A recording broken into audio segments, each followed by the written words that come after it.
అల్లూరి ఏజెన్సీలో నిద్రిస్తున్న వ్యక్తిపై ఓ ఎలుగుబంటి దాడి చేసింది. ఈ ఘటనలో స్థానిక గిరిజనుడు తీవ్ర గాయాల పాలయ్యాడు. స్థానికులు ఇచ్చిన వివరాల ప్రకారం అల్లూరి సీతారామరాజు జిల్లా అరకులోయ మండలం ఇరగాయి పంచాయతీ ఉరుముల గ్రామంలో తాను కొండపై వేసిన పంటను కాపాడుకోవడానికి అక్కడ పడుకున్న సమయంలో శనివారం రాత్రి 12 గంటల సమయంలో పడుకున్న వ్యక్తిపై ఒకసారిగా ఎలుగుబంటి దాడి చేసిందని, దీంతో స్థానికులు అరుపులు కేకలు విని గాయపడిన వ్యక్తిని 108 సహాయంతో పాడేరు జిల్లా ఆసుపత్రికి తరలించామని వారు తెలియజేశారు.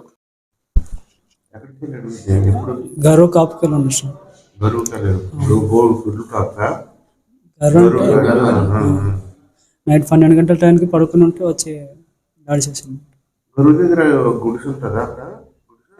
తంబు కడుస్తున్నాను. 12-12:30 టైం. ఉరుములు అరకు వేలి ఇరగై పంచాయతీ ఉరుములు. జన్యప్పారావు.